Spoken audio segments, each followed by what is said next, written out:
Hey, what's up, everybody? This is Charles Sebastian, and welcome you guys to another episode of the DREAMERSPRO show, where we cover everything from sports, hot topics, classic debates, entertainment, and when we give you guys a fresh perspective on things and how we see them. And Draymond Green is back again. But before we get into it, please make sure you like the video and subscribe to the channel. So, Draymond Green is back again, right? He back out here on these streets twerking it up for LeBron James. Why Draymond does this, I don't know. Right, I don't know why Draymond be twerking more for LeBron than he does Stephen Curry, bro. Y'all realize that? Draymond twerks more for LeBron, who's not even his teammate, never even been his teammate, than he does for Stephen Curry. He spends more time arguing on the behalf of LeBron James than he does Stephen Curry, bro. That should say everything. You saw the video when the Lakers was playing against the Warriors and Andre Iguodala did the gesture where Draymond was over there smiling and kikiing with LeBron in the middle of a game. In the middle of a game, he was like, yo, I'm so happy to see you, LeBron, bro. I'm so happy to see you. I don't know, man. I don't know. So I can understand if you and dudes is cool off the court, but come on, like even during games, bro, like it's crazy. Like there's not even competitive. Like even when you saw Barkley and Jordan on the Oprah show, there was at least some banter going on, some back and forth, digs at him. Nah, this one is all give me a hug and give me a kiss, bro. Like I love you, man. This is great. LeBron is. I'm like, yo. What is going on? So Draymond Green appears again, right? He pops out again.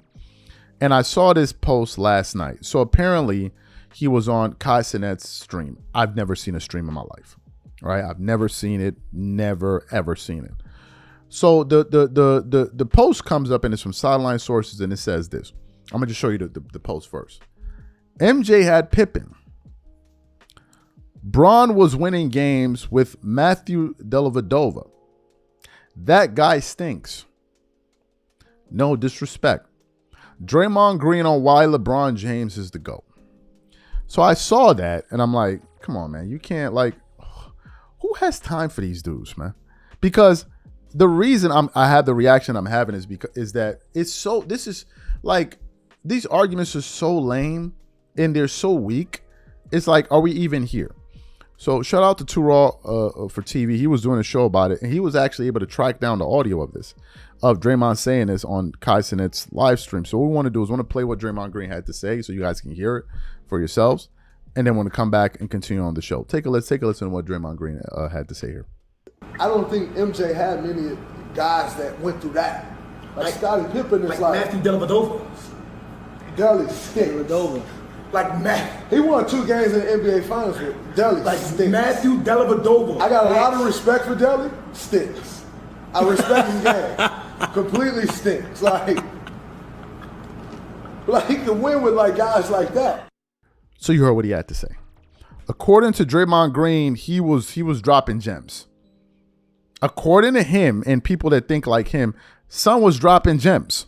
He was like, oh my God, bro. Like, man, Draymond out here making the GOAT debate a non-debate.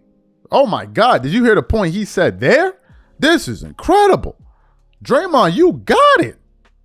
You got it. And I put up on the post, I'm like, you do know he lost with Dellavedova, right?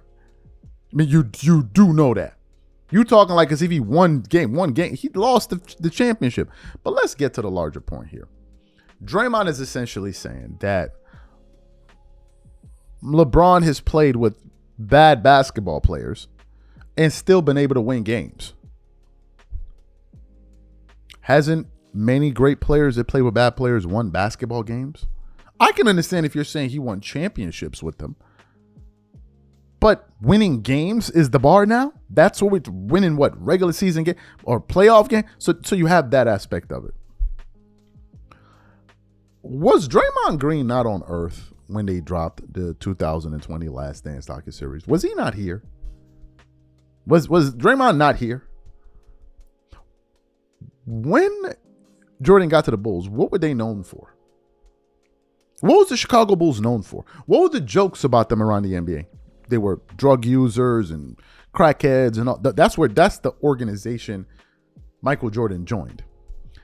And he ended up building that franchise. There was a nothing franchise into arguably the most famous dynasty in sports history with the Chicago Bulls.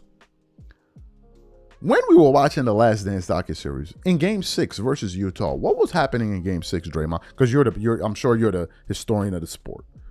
But don't y'all remember that Scottie Pippen was having severe back spasms? Don't y'all remember that? I remember that. So Scottie himself even said throughout that entire game, he was a decoy.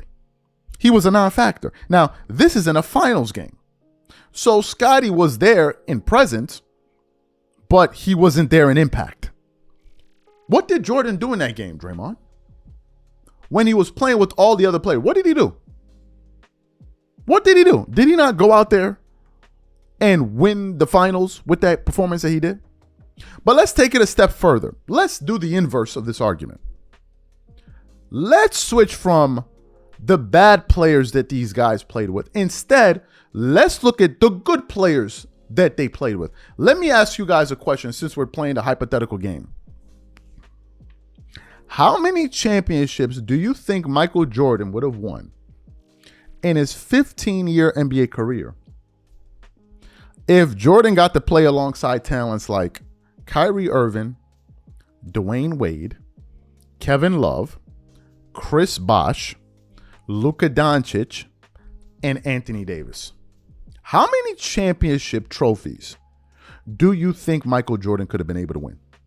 I'm going to go for about 9 or 8. 9 or 8. Those are the top of the shelf talent that LeBron James played with. Now, let's look at the top of the shelf talent that Michael Jordan played with. I think he played with Worthy for 1 year.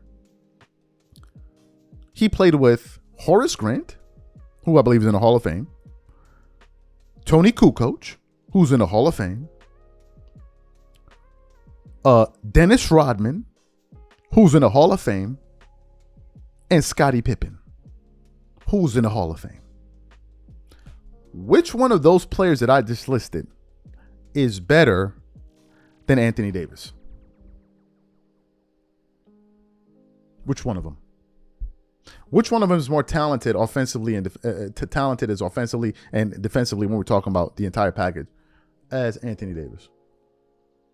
People act like Scottie Pippen was this dude. Bro, the year Jordan didn't play with the Bulls, do you know how much Scottie Pippen averaged that year? 22 points. But if you listen to these dudes, you would think Scottie put up 37 points a game that year. He averaged 22 points, bro. Jordan was winning finals with Scottie Pippen averaging like 16 points per game. 16, 17 points per game. And what these guys are trying to do is they're trying to inflate the impact of what Jordan's teammates was. And then they're now trying to deflate the impact that LeBron's teammates had on his career. And it's another roundabout way of saying he had no help. Aren't you guys tired? Aren't you guys tired? The thing is, y'all arguments are terrible. These are arguments that lame make. These are arguments that people that don't even understand basic logic and common sense make. Like, anybody reasoning at a college level does not make these kind of, even high school, like a college freshman level is not making these kind of comments. These are just the logic that these comments lack is just astounding. It's like, who said this? Who's processing information and data like this? It's just crazy stuff, cuckoo stuff. I'll leave it to y'all, man. Catch you on the next show. I'm out. Peace.